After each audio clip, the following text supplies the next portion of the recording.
निशब्द, खामोशी के पीछे छुपा सच। कहते हैं कि ईश्वर जब दुनिया बनाता है तो वो दुनिया बनाते हुए किसी चीज में फर्क नहीं करता। कुदरत के अंदर, सृष्टि के अंदर इतनी सारी चीजें हैं। समुद्र है, नदी नाले हैं, पेड़ पौधे हैं, आसमान है, धरती है, झरने हैं, पहाड़ हैं, जंगल है। ईश्वर जब इन सब चीजों को बनाता है तो वो सबके लिए समान तौर पे है। पूरी दुनिया के अंदर जहां पर भी इंसान रहते हैं उन सब के लिए कोई भेदभाव प्रकृति और ईश्वर नहीं करता। लेकिन कहते हैं कि शायद हमारा समाज ही कुछ ऐसा है। शायद ईश्वर ने तो उन सबको बराबर बनाया, लेकिन समाज ऐसा है जो कुछ हिस्सों में बांट देता है। और निशब्द के अंदर जहां पर आकर शब्द खत्म हो जाए और जहां भावनाएं और जहां आपकी जज्बात बोले, वहीं पर आके आदमी कहते हैं कि उसके पास शब्द खत्म हो जाते हैं। ऐसी ही चुनिंदा कहानियों को लेकर हमारी कोशिश है कि आपके पास लगातार आए, उन लोगों की जिंदगी की कहानी आपसे साझा करें जो आपको भी जानना जरूरी है, और शायद समाज के उन लोगों तक पहुंचना जरूरी है जो शायद आज भी ये समझ नहीं पाए कि ईश्वर ने बनाने को किसी में फर्क नहीं किया। ये फर्क करने वाले हम ही लोग हैं। शायद इंसान, जिसको ईश्वर की सबसे बड़ी नेमत माना जाता है, कि शायद बड़े कहते हैं कि जन्मों के बाद या बड़े कर्मों के बाद इंसान का जन्म मिलता है, लेकिन उसके बाद भी इंसान इंसान में भेदभाव करता है और एक दूसरे के प्रति वो समान भाव भी नहीं रख पाता जो शायद सृष्टि या ईश्वर उनसे उम्मीद करता है। आज निशब्द के अंदर एक ऐसे जज्बात को जानने की कोशिश करेंगे, एक ऐसी कहानी को जानने की कोशिश करेंगे जो शायद समाज में एक ऐसा वर्ग है कि शायद वो उठने बैठने चालने में सब हमारी तरह है, सब हमारे समान है, लेकिन कहीं ना कहीं फिर भी आज भी समाज के अंदर वो अपनी जगह तलाश रहे हैं। और जगह तलाशने के साथ कितनी चुनौतियां, कितनी बार अपनी अंतरात्मा को मारना पड़ता है, कितनी बार अपना दिल मारना पड़ता है जब लोग उनसे भेदभावपूर्ण व्यवहार करते हैं, जब लोग उनकी बात को उस तरह से तवज्जो नहीं देते, उस तरह से इज्जत नहीं देते। आज अपने काम के लिए भी उनको समाज के अंदर जाके लड़ाई लड़नी पड़ती है, अपनी इज्जत के लिए लड़ाई लड़नी पड़ती है। और बहुत से चैलेंजेस ऐसे हैं जो शायद हम भी शब्दों में बयान ना कर सके, लेकिन उन कहानी को आप लोगों तक और दुनिया के हर उस कोने तक पहुंचाना जरूरी है कि शायद लोग ये बात समझ सके कि कम से कम आज जब इंसानियत इस कदर दुनिया में है कि हर आदमी एक दूसरे को समान भाव से देखना चाहता है और उम्मीद करता है कि कम से कम मुझसे इंसान वाला व्यवहार तो हो, मुझे नीची नजर से ना देखा जाए, मुझे हल्की नजर से ना देखा जाए। इसी एक ऐसी स्टोरी को, एक ऐसी कहानी को आज जानने की कोशिश करेंगे।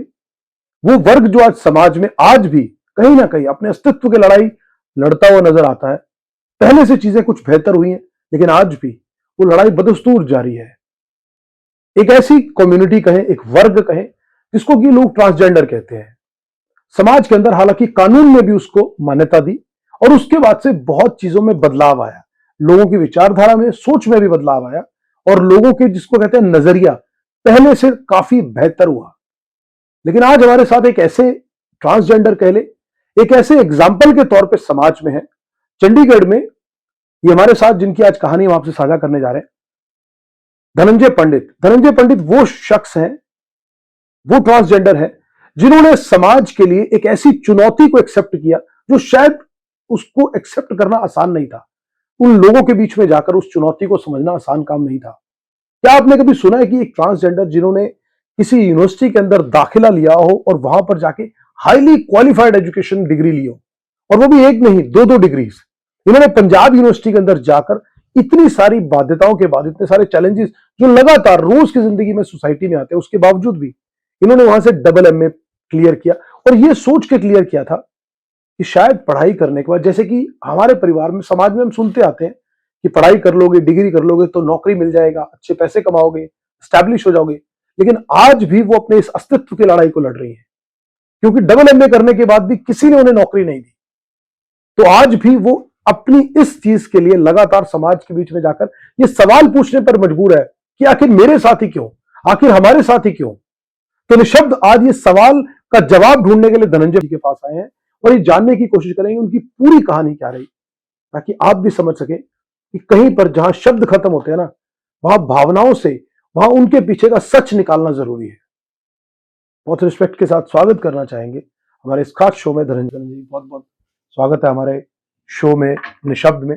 सबसे पहले चाहूंगा कि आप अपनी स्टोरी बताएं। आज लोग जानते हैं, चंडीगढ़ में बहुत लोग परिचित है, आपको सेमिनार्स में भी बुलाते हैं, लेकिन शुरुआत आपकी इतनी आसान नहीं रही होगी। आज तो फिर आपको लोग जानते हैं, शायद रिस्पेक्ट भी देते हैं। जो पिछले सालों का आपने अपने जीवन में समय देखा, आज ट्रांसजेंडर का समय क्या है, जब शुरुआती दौर में क्या-क्या चैलेंजेस, क्या-क्या था, परिवार का नज़रिया, आस-पड़ोस, समाज, वो सारी चीज़ें मैं चाहूँगा बड़े संक्षेप में आप साझा करें। हाँ, सबसे पहले तो चैनल 4 न्यूज़ का मैं बहुत-बहुत धन्यवाद करती हूँ और आप आए और जो ट्रांसजेंडर कम्युनिटी है, उनके बारे में भी आपने एक नज़रिया जो है वो समाज के सामने रखने की कोशिश कर रहे हैं और मैं यही उम्मीद करती हूँ कि आपके चैनल के माध्यम से समाज की जो लोग हैं जो सोच बनी है उसमें बदलाव आएगा। हुँ, तो मेरा नाम वैसे धनंजय चौहान है। जी, और अच्छा आपने पंडित कहा तो पंडित हैं, जी, पंडित कहते हैं मूर्ख को तुम राज दियत हो पंडित फिरत भिखारी, जी, तो संतों कर्म की गत न्यारी। क्या तो मीरा जी का भजन है ये। पंडित तो वही होता है जो अपने ज्ञान में प्रखर ज्ञान में हो, जो बिल्कुल। आगे है ना, जिसने एजुकेशन लिया हो, हुँ, पढ़ाई-लिखाई में सबको ज्ञान बाँटते हैं। ज्ञान तो हम बाँट ही रहे हैं जगह-जगह, हुँ, यूनिवर्सिटी पूरे हिंदुस्तान में हम जाते हैं, जी, पूरे दुनिया में जा रही हूँ मैं, यूरोप में भी गई हूँ, तो जी, वहाँ पर भी अपने जो हमें अवेयरनेस जो है वो हम लोग सेंसिटाइज़ कर रहे हैं लोगों को।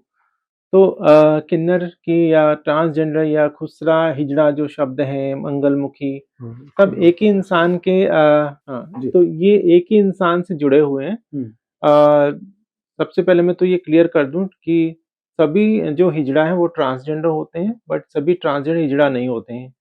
हिजड़ा एक कल्चर है, जिसमें जो भी ट्रांसजेंडर वुमेन जाती हैं, एक औरत ट्रांस अपने आप को मानती है, वो उसके अंदर जाती हैं। जब समाज के लोग, घर-बार, अपने रिश्तेदार उसको त्याग देते हैं या मजबूर करते हैं जाने के लिए, तो उनके पास एक ही रास्ता रहता है, वो है किन्नर डेरा। हुँ, तो वहाँ पर जाते हैं तो वो हिजड़ा कल्चर को जॉइन करते हैं, हुँ, तो वो हिजड़ा हो जाते हैं, गुरु शिष्य परंपरा में आ जाते हैं। तो ये हज़ारों सालों की परंपराएँ हैं। हिजड़ा जो शब्द है वो हिज्र से बना है। हिज्र का मतलब सेपरेट होना, अबैंडन, एक स्थान को छोड़ के दूसरे स्थान पे चले हुँ, जाना, इसी को हिजरी भी कहा है, हिज्र कहा है। हुँ, इसी तरह खुसरा जो शब्द है ये ख्वाजा सरा से बना है। ख्वाजा सरा सूफ़ीज़्म में भी काफ़ी लोग इसको यूज़ करते हैं जो अपने उस्तादों के साथ रहते हुँ, थे, चाहे वो बाबा बुल्ले शाह हो और भी बहुत सारे सूफ़ी संतों के यहाँ पर हुँ, अपने ट्रांसजेंडर वुमेन है वो रहती थीं। तो उनको ख्वाजा सरा कहा जाता था, फिर बाद में धीरे-धीरे ये विकृत हो गया शब्द, इसमें शॉर्ट करके खुसरा बोलते हैं हुँ, या खोजा पंजाब में। इसी तरह जो है किन्नर शब्द है, ये संस्कृत शब्द है, ट्रांसजेंडर जो वर्ड है, ये इंग्लिश वर्ड है। ये भी एक पूरा अम्ब्रेला टर्म है जिसमें transgender women, transgender male, intersex, non binary लोग और जेंडर क्वियर लोग आते हैं। तो जो अपने आप को जो जेंडर है वो सोशली कंस्ट्रक्टेड है, ये समाज ने बनाया है। कोई बच्चा पैदा होता है तो वो चिल्लाते हुए तो नहीं आता है कि मैं हुँ, लड़का आ गया हूँ, लड़की आ गई हूँ, उसको समाज ही बताता है कि ये लड़का है, लड़की, ये हुँ, समाज ने गढ़ा है। Gender is not in between of 2 legs, it is in between of 2 years, हमारे 2 टाँगों के बीच में नहीं होता जेंडर, हमारे 2 हुँ, कानों के बीच में। तो जेंडर जो है जब हमारा हमारा ये समाज हमारा नामकरण खुद ही कर देता है, तो उससे में हमारा क्या है कि जो बच्चे पैदा होते हैं तो बाद में उनका जेंडर और सेक्स मिसमैच हो जाता हुँ, है ना? तो वो बचपन में असाइन्ड जो सेक्स होता है उसके साथ मिसमैचिंग होने से तो बच्चे कन्फ्यूज़ हो जाते हैं कि मैं कौन हूँ? तो यही यात्रा लंबी चलती जिसमें हमें बहुत दिक्कतें समाज की झेलनी पड़ती हैं। एक तो हम खुद नहीं अपने आप को समझ पा रहे हैं हम कौन हैं? हुँ, क्या हमारा जेंडर है? समाज ऐसा क्यों बोलता हमें? दूसरा एक्सेप्टेंस ना होने से सोसाइटी के तो तरह-तरह की दिक्कतें, ड्रॉप आउट हो जाता है स्कूल से हुँ, निकाल देते हैं या निकलना मजबूर होना पड़ता है, स्कूल से जाना पड़ता है। हुँ, तो भाग के घर से जाएँ 100 मतलब हज़ारों जगह जाने के बाद फिर कहीं एक कोई नसीब से कोई गुरु मिलता है, अच्छा गुरु मिलना भी बड़ा मुश्किल होता है, तो कोई अच्छा डेरा मिल गया तो उसके उसका नसीब सँवर जाता है। हुँ, अगर कहीं बुरा इंसान मिला या बुरे लोग मिल गए तो उसकी ज़िंदगी खराब हो जाती है। सारी ज़िंदगी वो फिर बुरी हालत में उसका लानत हो जाती है उसकी ज़िंदगी हुँ, को। तो मेरा मेरा जो पैदाइश है, मेरा जन्म है उत्तराखंड में हुआ है, हुँ, पौड़ी जनपद में। तो उसके बाद जैसे ही जन्म होने के बाद हम लोग चंडीगढ़ आ गए थे और चंडीगढ़ में मेरी एजुकेशन जो है कंप्लीट हुई पेरेंट्स के साथ। लेकिन धीरे-धीरे जैसे जेंडर का प्रॉब्लम शुरू हुआ 5-6 साल के बाद कन्फ्यूज़न ज़्यादा बढ़ गई, जेंडर डिस्फोरिया हो गया, एंग्ज़ायटी हो गया, डिप्रेशन हो गया। तो 7 साल की मैं उम्र में मैंने अपनी माँ को कहा कि माँ मुझे लगता है कि मैं एक औरत हूँ, एक लड़की हूँ। हालाँकि मुझे ट्रांसजेंडर का नहीं पता था कि ये हिजड़ा, हुँ, किन्नर किसको बोलते हैं। सिर्फ़ ये था मुझे लगता था कि मैं एक लड़की हूँ। तो वो मुझे लेके एक तांत्रिक के पास गए। तांत्रिक ने कहा कि इसके अंदर कोई चुड़ैल आ गई है, कोई प्रेत आत्मा है, तो इसलिए ये अपने आप को ऐसा महसूस कर रहा है। तो वो अपने आप को तो दुनिया के सामने तो छुपाते ही रहे, सब लोग लड़का हुँ, ही मानते रहे। तो झाड़-फूँक शुरू हुआ रात को, तो पहले तो वो जो पंडित जो था तांत्रिक था, तांत्रिक ने झाड़-फूँक शुरू किया, डराना-धमकाना शुरू किया, जहाँ से तू आई चली जा, ऐसा इस तरह से उसने हुँ, डराना-धमकाना शुरू किया। तो जब ऐसा कुछ हुआ नहीं क्योंकि ऐसा कुछ भी नहीं है, hmm, it is very much natural, है ना? कोई हुँ, अननेचुरल नहीं है। Hmm, what seems unnatural is also natural. तो ये विकृति है, ये भी प्रकृति का हिस्सा है। हुँ, तो जब कुछ नहीं उसके बस का हो तो उसने गरम चिमटे से मुझे पीटना शुरू किया। तो रोना दो मतलब मेरा खूब रोई, भाग के अपनी माँ की गोद में गई, माँ ने फिर वहीं पे बिठा दिया। तो मुझे लगा कि कोई बचाने वाला तो नहीं अभी। फिर उस तांत्रिक को कहा कि भई जैसा तुम कहोगे मैं वैसे ही मानूँगी अपने आप को, लेकिन मुझे छोड़ दो। फिर तांत्रिक ने कहा देखिए इसके अंदर से कोई चुड़ैल जो थी वो चली गई है। अब ये बच्चा ठीक हो, इसको लेके जाओ। पेरेंट्स से बताने का कोई सवाल ही नहीं था, नेक्स्ट टाइम से कोई ऐसी बात हुँ, पेरेंट्स ने अपने दरवाज़े खुद बंद कर दिए, मेरे रिश्तेदारों ने, सबने सब बात करना बंद हो गया इस टॉपिक हुँ, पे। 9th-10th में मैं जेंडर डिस्फोरिया का टर्म है मेंटल हेल्थ में, मेडिकल टर्म है ये। तो जेंडर डिस्फोरिया हो गया, एंग्ज़ायटी हो गई, डिप्रेशन हो गया, क्योंकि जो चीज़ नहीं हूँ मैं उसको ज़बरदस्ती उसको हुँ, मानने को मजबूर किया जा रहा है। तो ऐसा होता है ना जैसे कोई साँप होता अपनी केंचुली जो है बदलने की पूरी कोशिश कर रहा है, लेकिन वो तड़फ रहा है, किस तरह से उसको बदला जाए, उसको कोई ऐसा मौका मिल नहीं रहा है। जब हुँ, उसको सूखी लकड़ियाँ या झाड़-फूँक मिलता है, तब उसमें से अपनी जो पूरी बॉडी को घसीटते हुए लेके जाता है और वो हुँ, बहुत उस समय जो है वल्नरेबल समय होता है। हुँ, ट्रांज़िशन होता है उसका, पूरी जी, जो चमड़ी वो निकलती है। इसी तरह जब ट्रांज़िशन वाला टाइम होता है, जब हम अपने आप को आइडेंटिफ़ाई कर लेते हैं, 14-15 साल की उम्र में जब हमें लगता है कि हाँ, मैं ये हूँ हुँ, और उस समय बहुत वल्नरेबल हो जाती है इंसान, वो बच्चा और अपने को वो जिस चीज़ में वो मानता है और उसमें स्ट्रॉन्गली फ़ील करना शुरू कर देता है। क्योंकि फिर सेक्सुअलिटी भी सामने आ जाती हुँ, है ना? अट्रैक्शन भी शुरू हो जाता है। तो इन इन चीज़ों में इन उधेड़-बुनों में वो फँसा रहता है और कोई एक्सेप्टेंस नहीं होती। या तो वो घर से भाग जाता है, माँ-बाप भी ताने देते हैं कि अरे भाई तुम पैदा हो क्यों हुए?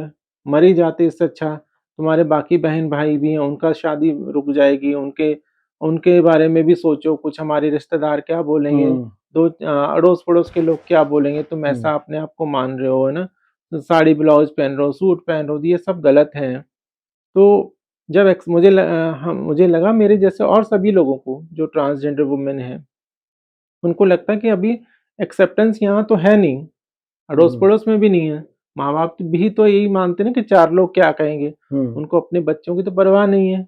वो तो ये सोचते हैं कि 4 लोग क्या बोलेंगे? मेरे अड़ोस-पड़ोस क्या बोलेंगे? हुँ, रिश्तेदार क्या बोलेंगे? उनको यही फ़िक्र रहती है चारों तरफ। मतलब 24 घंटे यही सोचते हैं। फिर बच्चा जब सोचता है कि अब यहाँ तो कोई हमारा गुज़ारा नहीं, या तो भाग जाता है या तो हुँ, सुसाइड कर लेते हैं, है ना? हुँ, सुसाइडल अटेम्प्ट भी सबसे ज़्यादा हमारे ट्रांस कम्युनिटी में होते हैं। पूरी एंटायर जो सेक्सुअल माइनॉरिटी है वो इसी से फेस करे मेंटल हेल्थ का प्रॉब्लम सबसे बड़ी। अभी जो सरकार जो है, वो मेंटल हेल्थ पे बहुत बड़ी कोशिश कर रही है कि मेंटल हेल्थ पे ना इनको काउंसलिंग की जाए, हुँ, पेरेंट्स की काउंसलिंग हमारी काउंसलिंग तो चलो ठीक है, बिल्कुल, सपोर्ट हमें रहेगा, लेकिन सबसे बड़ी काउंसलिंग जो है वो पेरेंट्स की है, हुँ, कि भाई तुम्हारा एक बच्चा है उसको एक्सेप्ट करो। एक बार ऐसा एक बच्चा था हमारे पास भी आया था केस, तो 13-14 साल का, उसके रिमोट एरिया से गाँव से आए थे हरियाणा से, तो क्या हुँ, उन्होंने हमारे एनजीओ में लेके आए, तो उन्होंने कहा कि भई इस बच्चे को ठीक करना है, तो कहाँ किसके पास लेके जाएँ? तो हम पीजीआई लेके गए साइकियाट्रिस्ट डिपार्टमेंट में, वहाँ पर हुँ, डॉक्टर से मिले, तो डॉक्टर के पास भी उन्होंने कहा कि हमारे बच्चों को ठीक कर दीजिए। ये अपने आप को लड़की मानता है, तो डॉक्टर हँसने लगा, डॉक्टर ने कहा ठीक तो आपको होना है। ये बच्चा बिल्कुल ठीक है, इट्स वेरी मच नेचुरल, ये ऐसे ही होता है, कुदरत ऐसे ही बनाती है। हुँ, तो आपकी काउंसलिंग होगी, आपने इस बच्चे को सपोर्ट करना है। अगर हम्म, सपोर्ट करोगे तो ये आगे बन के कुछ ना कुछ बन जाएगा, आईएएस ऑफिसर बनेगा या कुछ भी हाँ, जो बनना चाहता बनेगा। लेकिन अगर आपने इसको सपोर्ट नहीं किया, तो ये कुछ भी नहीं बनेगा और हो सकता है ये सुसाइड कर ले या कहीं भाग जाए, हम्म, तो इसको सपोर्ट करिए। तो घर वालों की उसकी काउंसलिंग हो। तो हम्म, इसी तरह जो है चीज़ें होनी चाहिए थी लेकिन होती नहीं हमारे साथ। हम लोगों का जो बहुत जो है सोसाइटी में बहुत पेरेंट्स की तरफ से भी और बाकी लोगों की तरफ से भी बहुत ज़्यादा अत्याचार हमें सहना पड़ता है, फिर हम भाग जाते हैं घर से। तो डिस्क्रिमिनेशन आज भी मैं अपनी क्लास में बता रही थी कि डिस्क्रिमिनेशन अगर समझना चाहते हो आप, इतने लोग बोलते हैं कि डिस्क्रिमिनेशन बोलते रहते हैं, ये बुलिंग, हैरेसमेंट ये होता है, वो होता है हमारे साथ, ऐसा होता है, ये झूठ ही बोलते होंगे सारा, है ना? तो हम्म, मैं समाज से यही कहूँगी कि एक दिन आप साड़ी पहन के देखिए। है ना? और ये हम्म, प्रैक्टिकल असाइनमेंट है, मैं अपने स्टूडेंट्स को भी बोलूँगा आपको हम्म, आपके पास ये प्रैक्टिकल असाइनमेंट है। आप किताबें मत पढ़ो, आप प्रैक्टिकल करिए। आप साड़ी पहन के एक बारी सड़कों पे चलिए, घर में रहिए। हम्म, क्या बोलते हैं आपको समाज वाले, आपके घर एक ही वाले दिन क्या में बोले? समझ में आ जाएगा। आपको एक ही दिन में समझ आएगा कि हाँ, सचमुच ऐसा ही होता है। तो ये जो चीज़ें हैं, ये तभी समझ आएगा जब आप जो इंसान के ऊपर बीतती है तब पता लगता है, हम्म, हाँ, ये ऐसा होता है। हम चिल्लाते रहेंगे, बोलते रहेंगे, कोई नहीं सुनने वाला है। तो ऐसे ही 9th-10th में मैं सुसाइड का तो मेरे पास मेरे को आया कि मैं सुसाइड कर लूँ, लेकिन मेरी माँ माँ थोड़ा समझदार थी, उन्होंने मेरे को सपोर्ट किया, पढ़ने के लिए एनकरेज किया, उन्होंने सपोर्ट किया कि आप पढ़ो, बाद में देखा जाएगा इसके बारे में, बाद में सोचते हैं, पहले कुछ बन जाओ। हम्म, तो उसी को लेके मैं पढ़ना-लिखना शुरू किया, 9th-10th हुआ मेरा, ग्रेजुएशन हुआ, टॉपर थी मैं पंजाब यूनिवर्सिटी में भी। हम्म, लेकिन फिर समझ आया कि बिना जब तक खुद को नहीं पाते हैं, जब तक हम अपना अलाइनमेंट नहीं होते, गाड़ी का अलाइनमेंट होता है ना, गाड़ी चलती है हम्म, तो हिलती रहती है। हम्म, तो जब तक गाड़ी हिलती रहे आप सही से तरीके से वो चला नहीं पाओगे। हम्म, तो इसी तरह हमारा जेंडर और सेक्स ये आपस में सेक्सुअलिटी भी मिसमैचिंग हो रही है, समाज की तरफ से भी बहुत दिक्कतें। तो जब तक खुद को ठीक नहीं कर पाएँगे, जब तक खुद का हम लोग ये नहीं डिसाइड पर कर पाएँगे कि हम हैं कौन? और एक रास्ते पे नहीं चल पाएँगे तब तक तो ये सारी ज़िंदगी हमें दुःख-तकलीफ़ झेलनी पड़ेगी। हम्म, तो ऐसे ही निकल गया 8-10 साल मेरे ऐसे निकल गए। 2002 में करीबन मेरे को एक जानकार थे, उन्होंने क्या किया कि बुलाया अपने अ नहीं 2002 में मैं सेक्टर 17 यहाँ चंडीगढ़ में, हम्म, वहाँ पे हम लोग घूम रहे थे तो रात को करीबन जब हम लोग मेरे फ्रेंड्स वगैरह सब लोग अपने घर जाने लगे तो एक लड़का मिला मुझे, उसने मुझे चंडीगढ़ के बारे में पूछने लगा।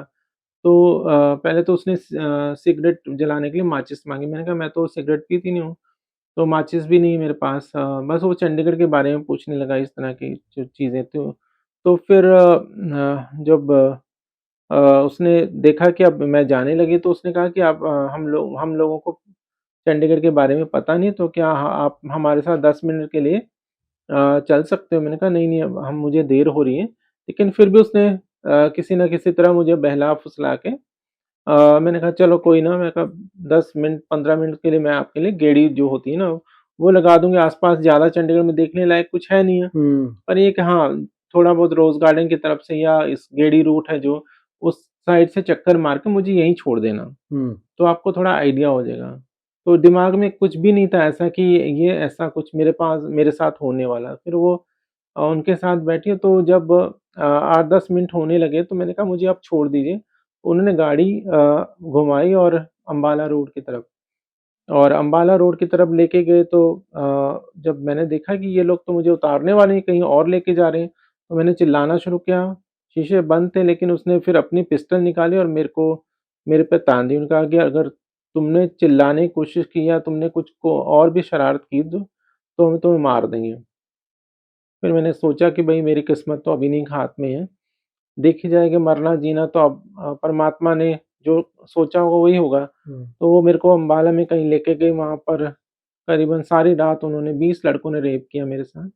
फिर वही सुबह उठ के 4-5 बजे मेरे को अम्बाला जो है बस स्टैंड के बाहर, रेलवे स्टेशन के बाहर मुझे छोड़ दिया। तो बड़ी मुश्किल से वहाँ मैं किसी न किसी तरह से सुबह उठ के सर्दियों की बात थी, मैं बस में आई।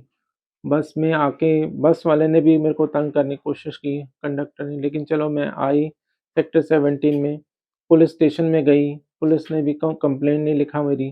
पुलिस ने कहा कि केस तो तुम्हारे खिलाफ भी बनता है। डराए धमकाए भी 100 बहाने मारे उसमें कि केस नहीं रजिस्टर किया उन्होंने। फिर मैं वहाँ किसी तरह से वहाँ से निकली और फिर सोचना बंद कर दिया कि ये लोग तो मेरी कंप्लेंट लिखेंगे नहीं, और डरा के धमका के उन्होंने मुझे वहाँ से निकलने को मजबूर कर दिया। और कई दिन तक तो मैं ऐसे ही परेशान रही, बहुत ज़्यादा दुःख तकलीफ़ भी होती रही, शारीरिक परेशानियाँ थी, है ना? तो एक दिन तो मैंने सोच लिया कि मैंने ख़त्म हो जाना, अब मरना ज़रूरी, मतलब एक बारी पहले भी 9th-10th में थे जब मैं सुसाइड के लिए सोचा था, तो अब मैंने बिल्कुल सोच लिया था कि मर जाना है ना? तो बहुत परेशान हो गई थी, इतना ज़्यादा डिप्रेशन में चली गई कि बार-बार वही चीज़ें याद आती थी कि अब कोई नहीं समाज में मेरे मेरे मेरे फ़ेवर में तो कोई भी नहीं है अभी। और इतनी बेइज़्ज़ती महसूस होती थी, इतनी इंसल्ट फ़ील होता था ये सब चीज़ें, तो मैं भाग के जंगल में चली गई। और जब मैंने रस्सी डाली थी तो एकदम से मेरे को दिमाग में एक क्लिक आया कि मैं क्यों मर रही हूँ? मैंने तो कोई ऐसा गलत काम किया नहीं, कोई मर्डर नहीं किया, किसी का रेप नहीं किया, किसी के साथ कोई दुराचार नहीं किया, कोई करप्शन नहीं किया, देश के साथ कोई गद्दारी नहीं की, फिर मरना कोई क्यों पड़ रहा मुझे? तो मैंने कहा नहीं, मैं नहीं मरूँगी, मैं समाज की सोच को बदलूँगी।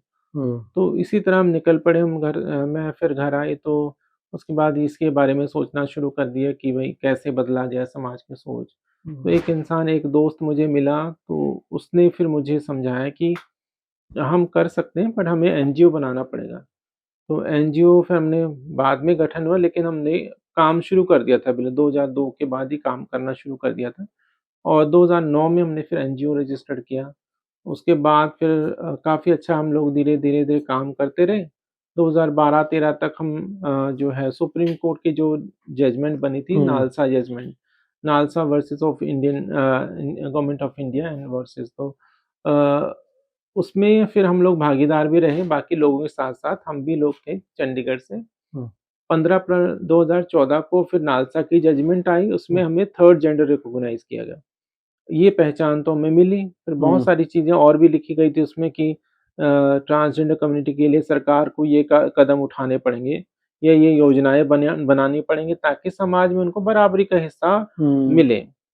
तो लेकिन चलो सरकार धीरे-धीरे लगी रही।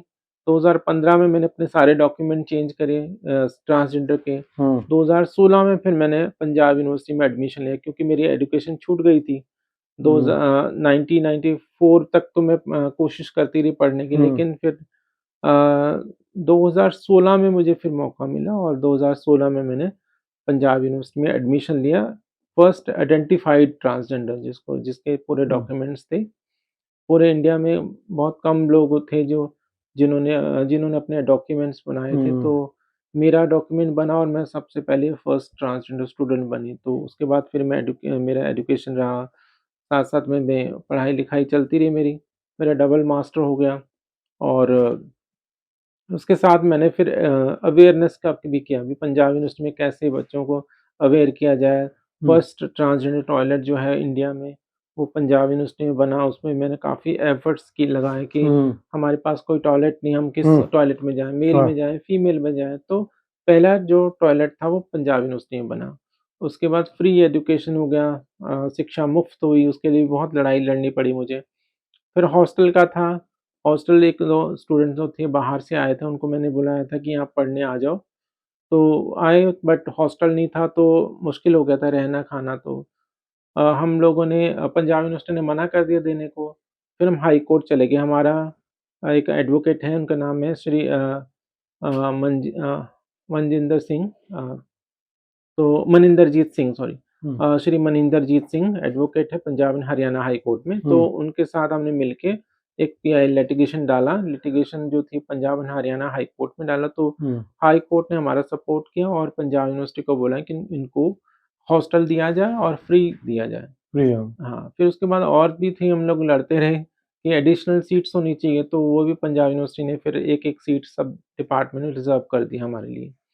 तो इस तरह की, और फिर एंटी डिस्क्रिमिनेशन सेल जो है हमारे साथ, जो कोई अत्याचार करता है, कोई डिस्क्रिमिनेशन भेदभाव करता है, तो उसके खिलाफ हम कहाँ कौन से किस कमेटी के पास जाएँ, तो एंटी डिस्क्रिमिनेशन सेल बना फॉर ट्रांसजेंडर पंजाब यूनिवर्सिटी में। उसका गठन हुआ, उसमें भी मुझे मेंबर बनाया गया। चंडीगढ़ में ट्रांसजेंडर वेलफेयर बोर्ड का गठन 2017 में ही हो गया था, तो उसकी भी मैं मेंबर रही हूँ, अभी तक मैं मेंबर हूँ। ओके। और हम लोगों ने लिटिगेशन डाला पंजाब के लिए भी, हरियाणा के लिए भी, कि यहाँ पर भी वही फैसिलिटीज़ होनी चाहिए। तो पंजाब ने transgender protection cell Punjab police में बनाया है, उसकी हुँ, भी मुझे मेंबर बनाया गया है। ट्रांसजेंडर वेलफेयर बोर्ड पंजाब में बना है और मैं पंजाब पुलिस की मास्टर ट्रेनर भी हूँ। ओके। सीआरपीएफ की भी मास्टर ट्रेनर हूँ, सीडीटीआई जो सेंट्रल डिटेक्टिव ट्रेनिंग इंस्टीट्यूट है, उसकी भी मैं ट्रेनर हूँ। एक जेल का जो प्रशासन है, उनकी भी ट्रेनिंग होती है। ओके। उनके साथ भी मैं जुड़ी हूँ, उनको जो ट्रेनिंग देती हूँ।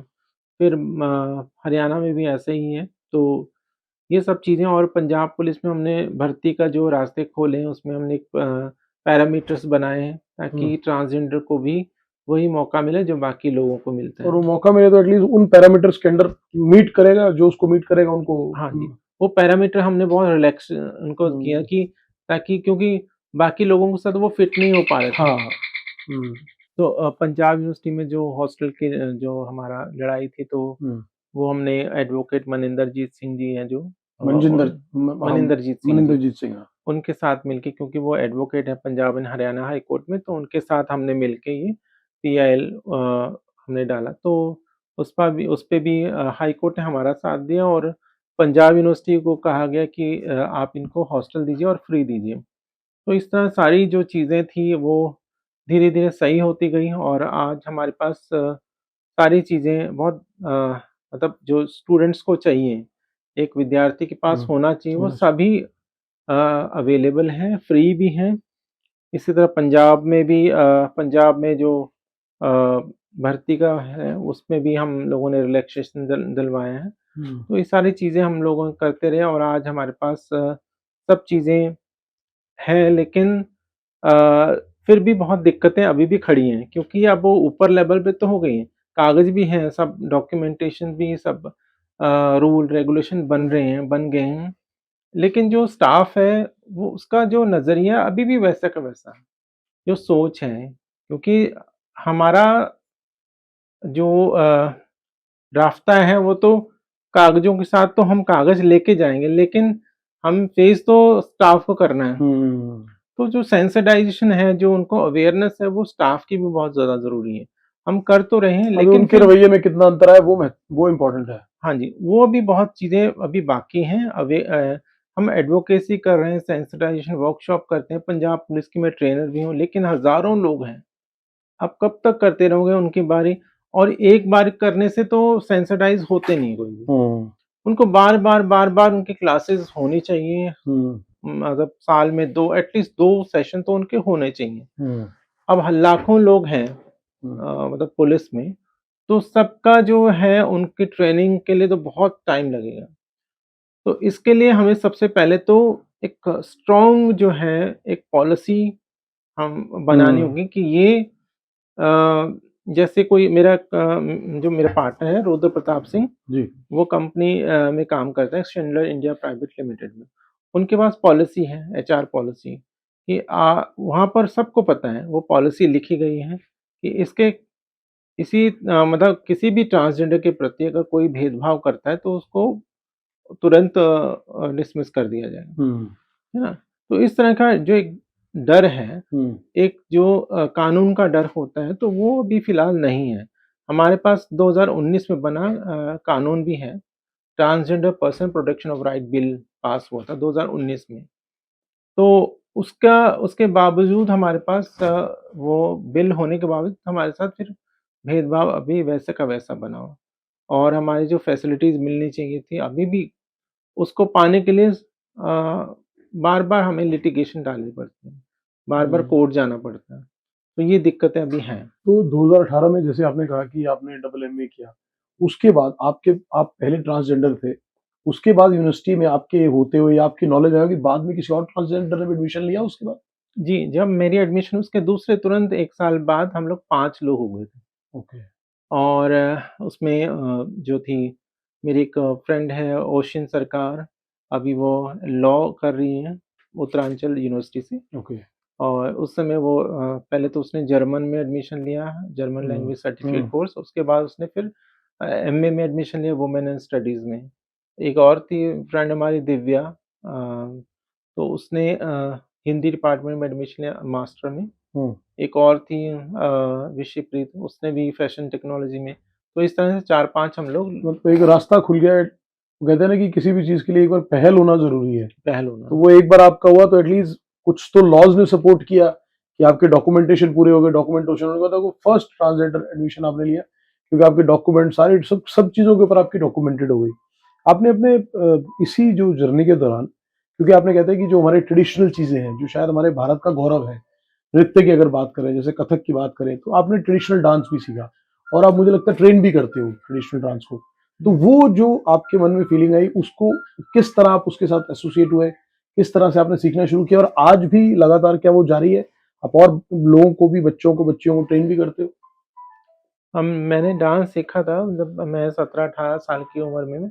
हुँ, तो ये 4-5 साल सीखते रहे, उसके बाद फिर बाद में पेरेंट्स ने मना कर दिया। तो फिर पेरेंट्स ने काफ़ी दिक्कतें, परेशानी हुँ, करनी शुरू कर दी कि तुम अगर ये सब करोगे तो घर से निकल जाओ। लेकिन मैंने सीखा और बाद में भी काफ़ी चीज़ें मतलब इसी से बहुत अच्छी, मैंने संगीत भी सीखा, क्लासिकल वोकल, क्लासिकल डांस। तो उससे बाकी बच्चों को भी मैंने सिखाने की कोशिश की, लेकिन फिर हुँ, जब खुद ही भटक गए हैं, हमारे पास कोई रहने को नहीं, खाने को ठिकाना नहीं, तो हम कहाँ जाते, मतलब ये फिर डेरे में रहना शुरू कर दिया हमने। हुँ, डेरे में भी फिर वही जो हमारा परंपरागत नृत्य होते हैं, हुँ, उसी में हम लोग करते हैं सब चीज़ें। हुँ, उसमें कथक भी हम लोग मिक्स कर देते हैं। बट ठीक है, आगे उसको लेगेसी जो बनानी होती है ना, आगे जो सिखाना होता है, वो नहीं कर पाए। क्योंकि हुँ, जो हमारी कम्युनिटी को एक्सेप्टेंस नहीं रहा हुँ, और कोई स्टेज ऐसा मिलने वाला नहीं था। जब तक खुद पहले तो हमने पढ़ाई के लिए जद्दोजहद की, अभी तो हम उससे उभरे ही हैं, है ना? तो हुँ। हमें सबसे पहले तो जॉब चाहिए। पढ़ाई-लिखाई तो की, लेकिन तो आपने जैसे डबल एमए किया, उसके बाद आपने बहुत सी जगह अप्लाई भी किया? अप्लाई किया, लेकिन इंटरव्यूज़ हुए? इंटरव्यूज़ हुए, लेकिन हुआ नहीं, बना नहीं काम, एक्सेप्टेंस कहीं पर भी नहीं हुआ? एक्सेप्टेंस नहीं थी। तो तो उसके किसी भी आदमी ने, मतलब जहाँ-जहाँ पर भी आप कंपनी में, कहीं से भी आपको ऐसा नहीं लगा कि कहीं पॉजिटिव इंटेंट था, या सिर्फ़ ये था कि भई फ़ॉर्मेलिटी हुई, इंटरव्यू हो गया तो उसके बाद उन्होंने बुलाया नहीं? 2-4 जगह मैं गई, फिर बाद में मैंने जो इंटरव्यू देना छोड़ दिया, क्योंकि एक तो ऐज का मेरा था प्रॉब्लम, ऐज फैक्टर भी था, 70 का तो मेरा बर्थ ही है। हुँ, तो अब 56 की मेरी ऐज होगी, तो एक तो ऐज का भी है प्रॉब्लम। हुँ, तो चलो, मैंने कहा मैं तो नहीं कर पाई, तो मेरे साथ मेरे पार्टनर, उनको जॉब का मैंने भेजा, तो वो जॉब करते हैं। ऐसे बहुत सारे और लोग भी जिनको जॉब में हमने लगाया भी है। हुँ, तो चलो, मुझे तो कुछ नहीं मिला, जो इंसान पेड़ लगाता है शायद वो अपना उसका फल भी नहीं हुँ, खा पाते हैं। लेकिन हुँ, मुझे इतनी खुशी होती है कि चलो एटलीस्ट जो जिनको हमने सपोर्ट किया वो आगे पढ़ भी रहे हैं, कुछ लोग जॉब भी कर रहे हैं और कुछ अपनी आइडेंटिटी को मतलब एन्जॉय कर रहे हैं, उसको सेलिब्रेट करते हैं। हुँ, हम हर साल प्राइड करते हैं, 2013 से हमने गर्व उत्सव आयोजित कर रहे हैं चंडीगढ़ में, और चंडीगढ़ की जो प्राइड है वो बहुत फ़ेमस है। तो क्योंकि वो पंजाब यूनिवर्सिटी में होती हैं, एजुकेशनल इंस्टीट्यूशन में हर साल हम लोग प्राइड ऑर्गेनाइज़ करते हैं। पंजाब यूनिवर्सिटी आज इतना संवेदनशील जो मुद्दा है उसको लेके चल रहा है, सेंसिटाइज़ हुआ और सपोर्ट करता है प्राइड को। फर्स्ट टाइम नहीं किया था उन्होंने, लेकिन बाद में धीरे-धीरे 2017-18 तक आते हैं, वो हमारे हिस्सा बन गए, पार्ट बन गए इसके। अभी भी हमने एक एप्लीकेशन दी थी वहाँ पर डेकोरेशन को, स्टूडेंट सेंटर को डेकोरेट, तो उन्होंने कहा कि आप लोगों को क्या ज़रूरत है? आप हुँ, तो ऑलरेडी इतने सालों से कर रहे हो, तो देखो इतनी अच्छी रेपो बन गई। मैं तो नहीं गई हूँ, किसी और को हमने एप्लीकेशन पकड़ाई थी, तो उन्होंने बस पूछा कि अच्छा ये धनंजय कर रहे हैं ना? कहते हैं, बस फिर कोई बात नहीं कहते। तो ये रेपो बिल्डिंग जो है ना, ये बहुत सालों तक हमने इसकी चक्की पीसी है हुँ, हमने, और तब जाके एक महीन आटा बना है हुँ, और लोग उसको स्वाद ले रहे हैं। तो हुँ, ये जो ये भी अवेयरनेस का हिस्सा है, जो गर्व उत्सव मनाते हैं, हुँ, ये सोसाइटी में, पब्लिक में और खास करके यूथ में, हम स्टूडेंट्स के साथ मिलके सेलिब्रेट करना चाहते हैं अपनी आइडेंटिटी का। आप भी अपनी आइडेंटिटी को सेलिब्रेट करिए, हम भी अपनी आइडेंटिटी को, आपको मर्द होने का गर्व है, किसी को महिला होने का, मुझे अपने ट्रांसजेंडर वुमन होने का, किसी को ट्रांसजेंडर मेल होने का गर्व है। तो ये जो गर्व है, परमात्मा ने जैसे जिसको बनाया वो उसको उसी तरह सेलिब्रेट करता है। पाँचों उँगलियाँ एक जैसी नहीं होती, हुँ, हर फूल एक जैसा नहीं होता है। तो ये सेलिब्रेशन है जेंडर डाइवर्सिटी का, कि हमारा इतना समाज है जिसमें वो एक डाइवर्स समाज है। हम्म, तो ये हम लोग 2013 से करते आ रहे हैं, इस साल में हमारा 14वां साल है। तो ये जो गर्व उत्सव बताया, इसमें क्या एग्जैक्टली रहता है क्या आपका गर्व उत्सव में? हम लोग कल्चरल इवेंट करते हैं, सेमिनार करते हैं, वर्कशॉप करते हैं कॉलेजेस में, जैसे इस साल हम लोग कर रहे हैं। आज हमारा पहला दिन था, तो पंजाब यूनिवर्सिटी से हमने शुरुआत की। ओके, फिर हम लोग कल पंचकुला में गवर्नमेंट कॉलेज में होगा ये, ओके। गर्ल्स में। उसके बाद फिर मोरनी एक हिल्स है, यहाँ पर हम्म, पॉलिटेक्निक कॉलेज है, जी। वहाँ पर है। उसके बाद ऐसे कनेडियन एम्बेसी के साथ है, ऐसे इसी तरह हमारा सीबीएसई का जो एनसीईआरटी है, उनके हम्म, साथ भी है। तो लगातार ये सीरीज़ है, और 16 तारीख को हमारा स्वच्छ भारत के साथ है। ओके। तो हम सफाई अभियान अभियान भी करेंगे, फिर हमारा कल्चरल इवेंट भी है 21 तारीख को, जिसमें हम किन्नर परंपराओं को, जो हमारी परंपराएँ हैं, उसको समाज को दिखाना चाहते हैं कि हमारा जो हम डांस ऐसा ही नहीं करते हैं, इसके पीछे भी लॉजिक है। हम्म, जच्चा-बच्चा होने पे जो शादी बधाई पे, होने, चाहे मकान किसी ने हाँ, लिया, किसी के एक बीवी हुआ। सेहरा गाते हैं, हम्म, और उसको हम उसकी गोद भरते हैं। तो इस तरह की जो चीज़ें हैं, ये हम लोग लगातार समाज को, हम सिर्फ़ नाचना-गाना नहीं जानते, हम पढ़ाई भी जानते हैं। हमारी जीत तो कलम से है। हाँ, हम लोग हम्म, और कुछ नहीं जानते। लोग दुनिया में बहुत तरह की चीज़ें कर रहे हैं, तरह-तरह के अपने हथकंडे अपना रहे हों अपने आप को फ़ेमस हम्म, करने के, पर हम कुछ नहीं जानते, हम तो सिर्फ़ कलम को जानते हैं। हमारे पास कलम किताब होगी तो हम सब दुनिया से जीत सकते हैं। हम्म, ज्ञान जो होता है, नॉलेज होती है, वो सबसे पहले तो उससे उसी से हमारी जीत है। बिल्कुल। पढ़े-लिखे होंगे तो समाज में हर जगह वो काम कर सकते हैं। बाकी हम्म, चीज़ें कुछ काम नहीं आने। तो अभी आने वाले समय में देखो, जो बधाई जो परंपरा है, ये तो चलो चलती रहेगी। हम्म, कोई 100 नहीं देगा तो ₹10 तो देगा। हम्म, जिनका जो परंपराएँ निभाने वाले हैं, जो चला रहे हैं, वो चलाते रहेंगे। लेकिन कुछ बच्चे जो हैं पढ़ लिख के, जिनका अ, आगे नौकरी करना चाहता है, वो नौकरी भी करेगा। तो ये जो हम्म, चीज़ें हैं, ये चलती रहनी चाहिए। मैं तो परंपरा की खिलाफ नहीं हूँ, परंपरा अपनी जगह है। उसको चलती रहना चाहिए। लेकिन जो बच्चे पढ़े-लिखे हैं, आज हम पढ़े-लिखे जो बच्चे हैं, जो नौकरी करना उनको भी फ़ोर्सफुली अपने मन से, मतलब ना हम्म, चाहते हुए भी उसमें जाना पड़ता है। हम्म। आप जैसे अभी इतने टाइम के बाद, जैसे आपने ग्रेजुएशन कर ली, समाज के अंदर प्रोमिनेंट है, सोशल कॉज भी करते हैं, तो अब जब आप लोगों के बीच में जाते हो, जहाँ पर कहीं बार आपको गेस्ट, एज ए गेस्ट बुलाया जाता है, गेस्ट स्पीकर बुलाया जाता है यूनिवर्सिटी में, तो लोगों के रवैये में बदलाव दिखता है आपको, या अभी भी लगता है कि भाई ये बुलाया तो है, ऊपर ऊपर से कर रहे हैं, लेकिन अभी भी इनके मन में कहीं ना कहीं थोड़ा डिस्क्रिमिनेशन अभी भी लगती है आपको? जी, लगता तो है, क्योंकि स्टूडेंट्स तो वही नहीं रहते, बार-बार बदल जाते हैं। हम्म, अब देखो, हर साल तो नए स्टूडेंट हाँ, आ जाते चेहरे नए आ जाएंगे। हैं। जो मेरे टाइम में थे वो अब नहीं है, हम्म, और उसके बाद भी जो थे, इसीलिए हम लगातार हर साल प्राइड करते हैं हम्म, उसी यूनिवर्सिटी में। ताकि एक ट्रेंड बना रहे, कल्चर बना रहे, और उसको लगातार कंटिन्यू भी रखे उसको आप। और हम लोग वहाँ पर यूआईएलएस है, university institute of legal studies department है, लॉ वाला। तो वहाँ पर एक सेल बना है, ट्रांसजेंडर सेल, रेनबो सेल। तो वो यूनिवर्सिटी ने बनाया है। उसमें ट्रांसजेंडर के बारे में जितना भी स्टडीज़ हो, वो उस पे रिसर्च करें। फिर अपने ह्यूमन राइट्स डिपार्टमेंट, वहाँ पर एंटी डिस्क्रिमिनेशन सेल का जो ऑफ़िस है। इस तरह के तकरीबन सभी जगह हम लोग अवेयरनेस करते हैं। स्टूडेंट्स जो नए आते हैं, उनको हम हर हर डिपार्टमेंट को, हम्म, पंजाब यूनिवर्सिटी, और सबसे बड़ी बात विज़िबिलिटी। अगर हम्म, हमारी विज़िबिलिटी रहेगी तो लोगों को पता लगेगा भी यहाँ ट्रांसजेंडर है। यहाँ प ट्रांसजेंडर स्टूडेंट्स पढ़ते हैं, और जो वहाँ पर जो टॉयलेट है वो भी विज़िबल है। हम्म, स्टूडेंट सेंटर ओपनली, मतलब स्टूडेंट सेंटर है जो, वहाँ पर मेल, फीमेल और ट्रांसजेंडर का टॉयलेट है। तो हम्म, एक विज़िबिलिटी रहती है कि हाँ, यहाँ विजिबिलिटी। स्टूडेंट्स पढ़ते हैं। तो इसलिए हमारे साथ अभी मतलब लोग हँसते होंगे, मज़ाक बनाते होंगे, आपस में करते होंगे। लेकिन वो डायरेक्टली हमारे ऊपर कोई अटैक नहीं कर सकते हैं। हम्म, क्योंकि एक तो यहाँ पर मैच्योर थोड़े बच्चे हैं, हम्म, पोस्ट ग्रेजुएशन वाले। हम्म, अगर बाहर से भी आते हैं, बाकी अभी बहुत सारे राइट्स हैं लोगों को अवेयर, चाहे वो सोशल मीडिया है, कहीं न कहीं से पता तो लगता ही रहता है कि हाँ, ये लोग, इनके पास राइट्स हैं, ये लोग बिल्कुल। पढ़ लिख रहे नहीं, हैं। वो खैर अच्छी बात भी है कि एटलीस्ट कानून ने उस बात को समझा भी।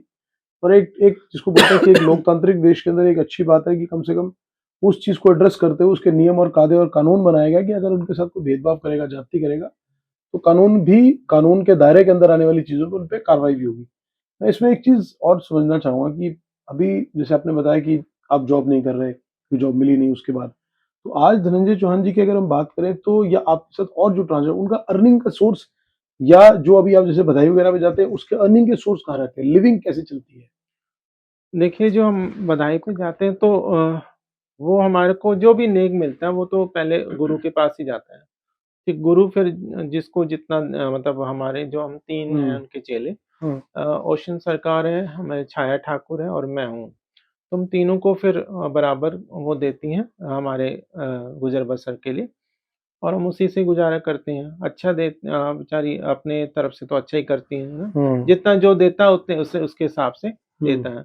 आजकल देखो बधाइयाँ भी है नहीं इतनी, लोग भी इतना ज़्यादा अवेयर हो गए हैं, इतना ज़्यादा अवेयर हैं और मोस्टली हमारे पास जो इलाका है वो उसमें बच्चे जो हैं वो फ़ॉरेन कंट्री में रहते हैं। हम्म। शादी-ब्याह वहीं कर लेते हैं, वहीं उनके फैमिली हो हाँ, जाती है। यहाँ पर तो सब कल्चर बुज़ुर्ग कम हो रहा है वो वाला। कम होता जा रहा है, मतलब कल्चर तो है, हम्म। लेकिन वो जो परंपरा दान देने की थी, वो अभी धीरे-धीरे कम होती जा रही है। बट दान देने वाले फिर भी हैं, जिसने कहते नहीं कि कोई हिजड़ा भूखा तो मरने वाला नहीं है।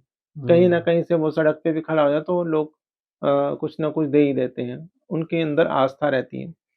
तो हमारा गुज़र-बसर इसी से है और मैं I am not totally dependent on बधाई। मेरे जो पार्टनर हैं रुद्र प्रताप सिंह, तो वो भी ट्रांसजेंडर हैं, ट्रांसजेंडर मेल हैं वो, तो हम्म। जॉब करते हैं। तो मेरा और उनका हम लोग आपस में ही अब जो उनकी जो सैलरी वो पूरा घर चलाते हैं, हम्म। तो मुझे थोड़ा टेंशन कम रहती है ना? हम्म। अदरवाइज़ अगर वो ना होते तो फिर मेरे को तो ज़्यादा टेंशन होती, फिर मेरे को हम्म। घर इतना बड़ा ले रखा है, उसका किराया है, सब हम्म। चीज़ें हैं, राशन, पानी, एक-एक चीज़ आप सोचिए कि हम्म। महीने भर का खर्चा बहुत हो जाता है। बट वो अच्छी जॉब कर रहे हैं, उनको अच्छी पगार मिलती है, सीनियर पोस्ट पे हैं।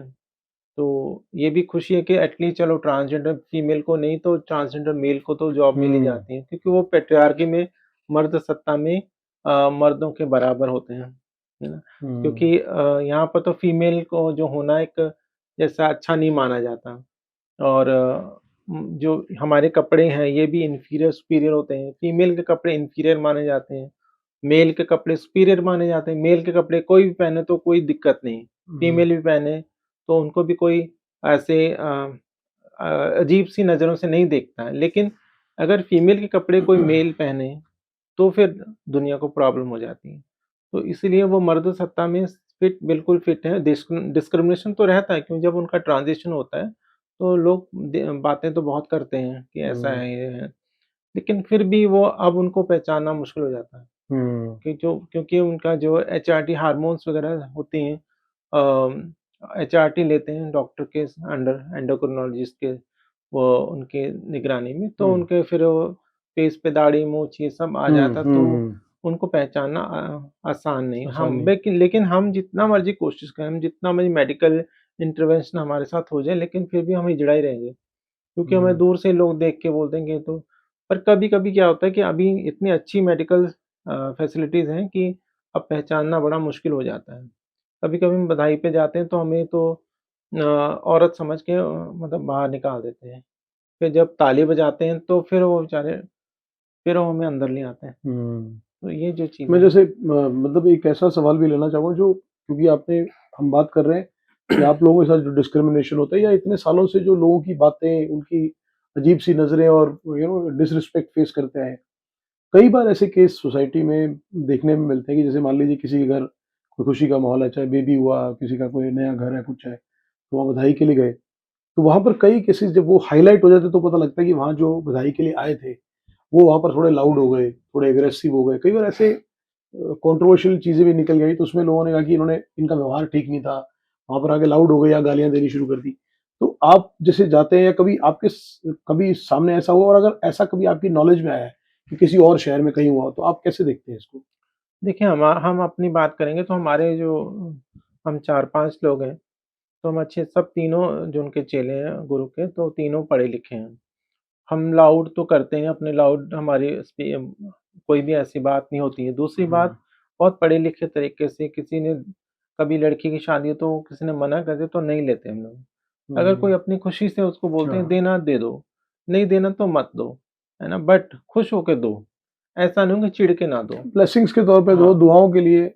और हम ये भी कई बारी देखते हैं कि बहुत बड़ा महल है इनका, तो ये दे सकते हैं, तो सक्षम है। हाँ, सक्षम है सब कुछ फिर भी नहीं, हम्म, तो इससे अच्छा तो गरीब लोग होते हैं, गरीब दे देते हैं, अमीर भी हम्म। देते हैं देखो, देने वाला लाख भी देगा। अब बात दिल की है, बस हर आदमी को और अपनी इच्छा की है बस। पर ये है कि हम जिद इसलिए करते हैं कि हम ये बता देते हैं कि लड़ना भी तो आपसे ही है। हम हम्म, किससे लड़ेंगे बताओ?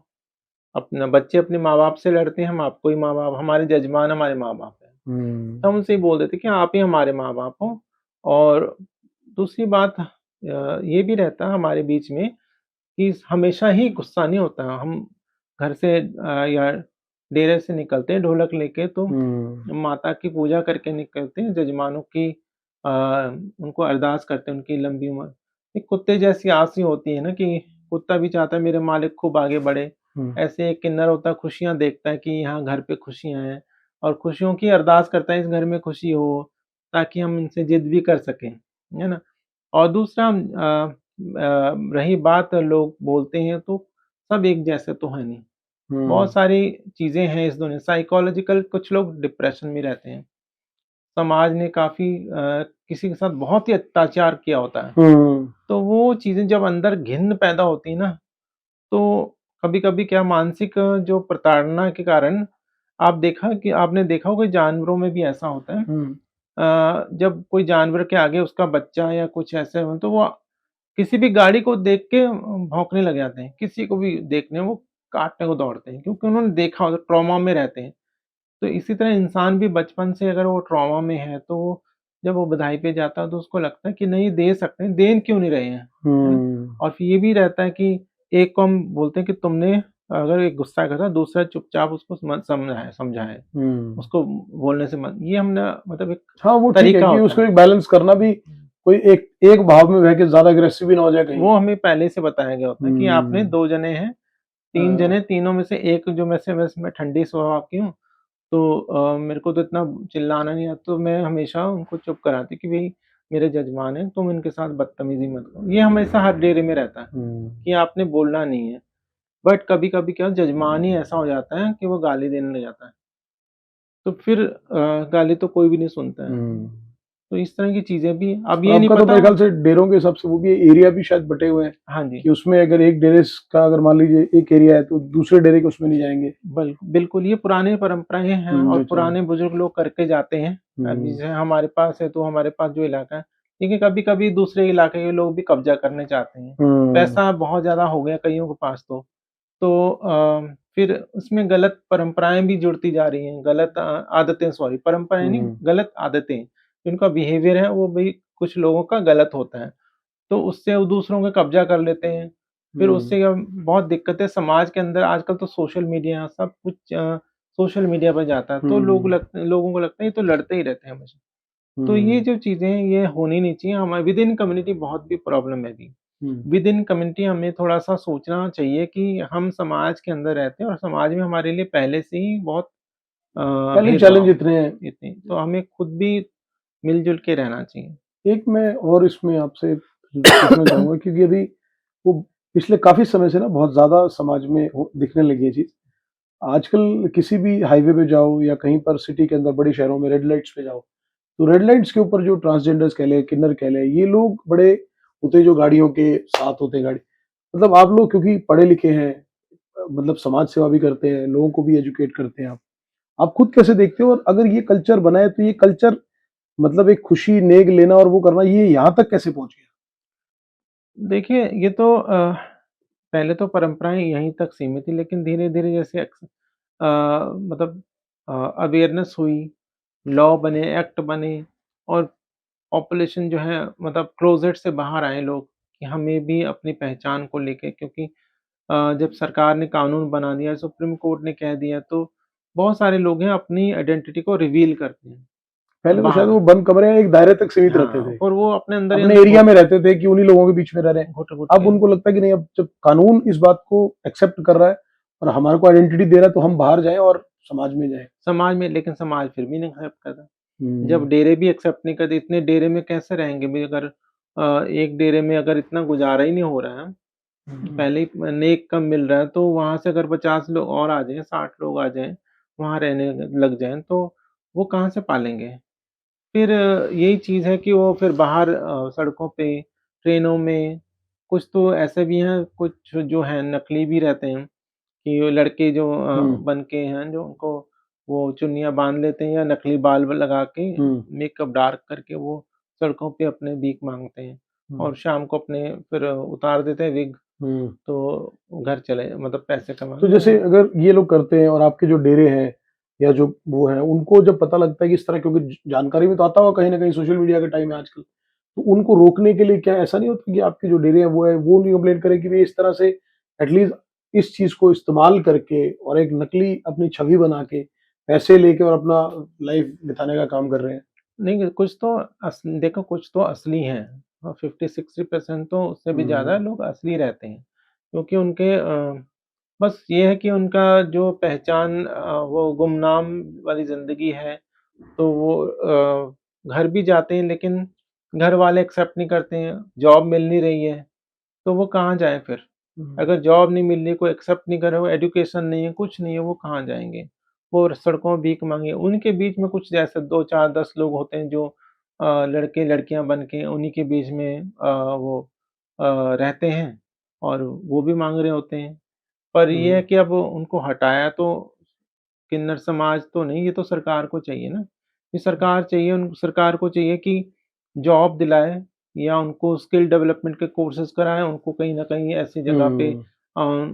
उनको रखें ताकि वो आगे अपने रोज़गार को चला क्योंकि सकें। पिछले दिनों में कई ऐसे केसेज़ सामने भी आए थे कि जब से किसी रेड लाइट के ऊपर पार्किंग में या रेड लाइट पे हाईवे पे रोक रहे थे, तो धीरे-धीरे जब क्योंकि गाड़ी नॉक करते हैं, तो वो बहस बढ़ती चली गई और बढ़ते-बढ़ते वो इतना हो गया कि वो झगड़ा हो गया। फिर वो उन्होंने पत्थर-वत्थर मारने शुरू कर दी, गाड़ियाँ तोड़ी। तो उससे क्या होता है कि आप लोग अपने दायरे में रहते हुए, समाज के अंदर अपनी रिप्रेजेंटेशन भी कर रहे हो, लोगों के साथ जाकर उनके परिवार की खुशियाँ में बाँटने का काम भी कर रहे हो। तो उन कुछ चंद लोगों की वजह से जो इस तरह से मिसबिहेव करते हैं, उससे छवि खराब होती है। उससे लोगों के अंदर में भावना आती है कि यार ये देखो, ये इस तरह से आके समाज में कर रहे हैं। देखिए, ये तो समाज ने खुद ही बन करा है। हुँ, समाज ना बोलता उनको छक्का है जड़ा टेम्पो पर हुँ, उठा, है ना, मामू, ये घर में जब बच्चे रहते हैं 8-10 साल के, 15 साल के तो उनको वो ना बोलते, हुँ, वो अपने भाई-बहनों के साथ पढ़ लिख के आगे बढ़ जाते हैं। हुँ, जब उनको एक्सेप्टेंस नहीं है, माँ-बाप भी ऐसा कहते हैं ये तो ऐसे ही है ना, इसने ना हमारी नाक कटवा रखी, तो वो कहाँ जाएगा? और अड़ोस-पड़ोस के फिर उनके साथ जो है अवैध संबंध बनाते हैं गाँव देहात वाले, फिर उनको लगता है कि इसी से मेरी एक्सेप्टेंस है, ये मेरी पहचान है ना? तो ये चीज़ें हैं समाज के 2 फेसेज़ हैं। समाज हमारे हमारे को यूज़ भी करना चाहता है और समाज फिर उसी को ही फिर दुत्कारता भी है। पब्लिक में तो हमारे साथ कोई खड़ा नहीं होता है। कोई ऐसे बहुत सारी जो सेक्स वर्कर भी हैं, जो रात को तो उनके साथ रहते हैं, लेकिन कभी मुसीबत हो उनके साथ तो कोई नहीं खड़ा होता। चाहे उनके साथ वो हम-बिस्तर होने वाला भी होगा ना, तो वो भी उनके साथ कभी खड़ा नहीं होगा, क्योंकि उनको पता है इससे साथ में रहूँगा तो बेइज़्ज़ती हो जाएगी मेरी। हुँ, हाँ, बस वो बिस्तरे तक रहेगा। तो ये 2 फेजेज़ हैं और बाकी जो हम लोगों को बधाई नेक मिलती है तब भी तो अपना जो जजमान है वो अपना बधाई देके बहुत सारे अच्छे लोग भी कई तो अपना सिर से अपना बोझ निकालते हैं, ले जाओ यार, बच जाओ यहाँ से। हुँ, तो इस तरह के तरह-तरह के दुनिया में लोग हैं, हर एक की अपनी-अपनी सोच है। जो बच्चे सड़कों में माँग रहे हैं, अगर वो सरकार या समाज उनको एक्सेप्ट कर ले तो शायद वो भी ना वहाँ पर खड़े हो जाएँ। ना? तो ऐसा तो नहीं सब सब लोग ट्रांसजेंडर को ही बोलते हैं, तो मेल-फीमेल को कितना जॉब दे दिया आप लोगों ने, वो भी तो हुँ, खड़े होते हैं। आप सोचिए ज़ीरकपुर में चले जाइए सबसे ज़्यादा 50-60 तो यहीं आप गिन लोगे, हुँ, मेल-फीमेल और छोटे-छोटे बच्चों को ले जाके आप अपने उनको बाँध के गोद में वो भीख माँग रहे होते हैं। तो हुँ, उनके बारे में तो कोई नहीं कुछ बोलता है। उनके उनके लिए कुछ कर लीजिए, है ना?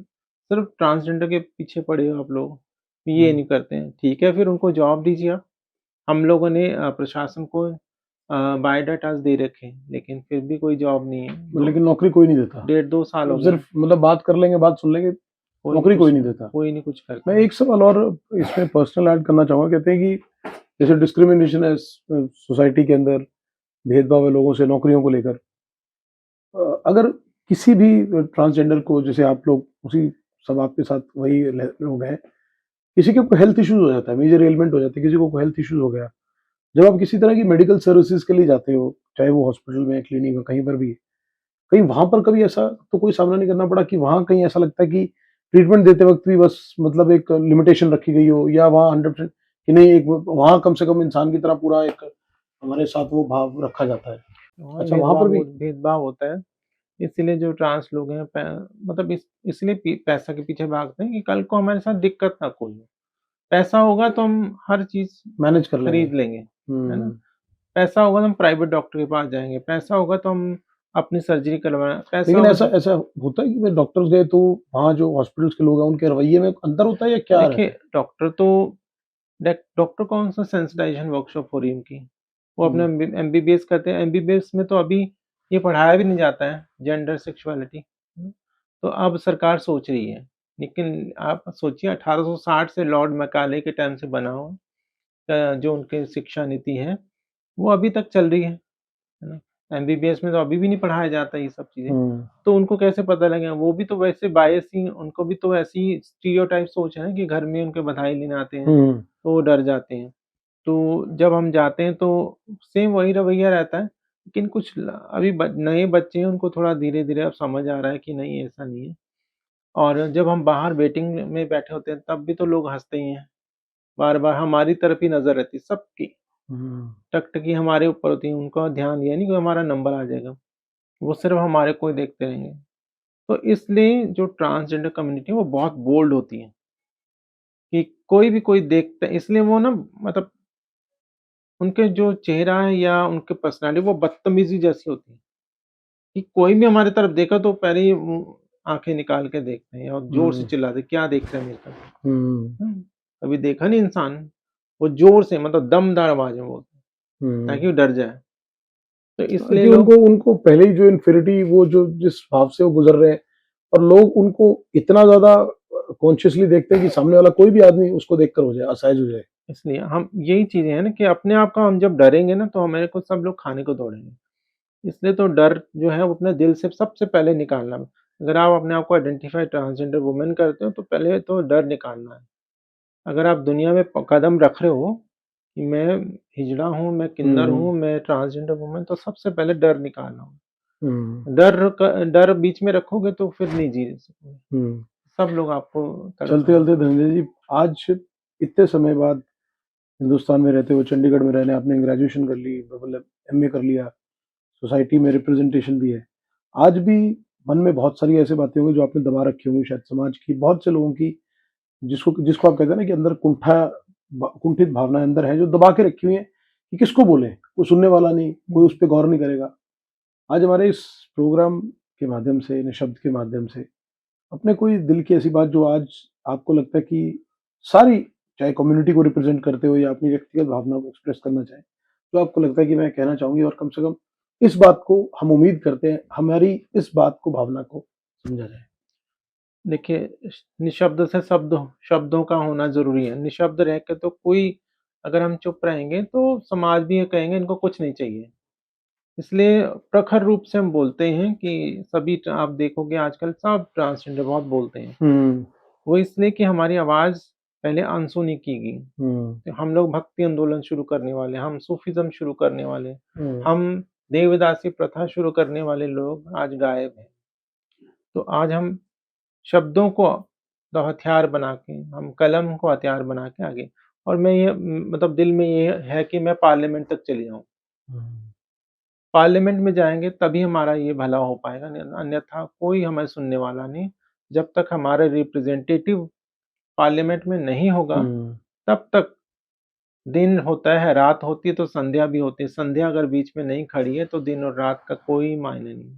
हुँ। इसलिए हमारा होना वहाँ ज़रूरी है, चाहे छोटे लेवल से शुरू करें बट मैं हमेशा दिल में ये तो रहता है कि मैं ये सोचती थी कि कोई हमारे देश का प्रधानमंत्री कोई ट्रांसजेंडर बन जाए, ताकि वो देश के साथ-साथ नर-नारी के साथ-साथ तृतीय प्रकृति का भी भला करे हुँ, और अपने फ़ायदे को छोड़ के समाज की भलाई के लिए काम करे।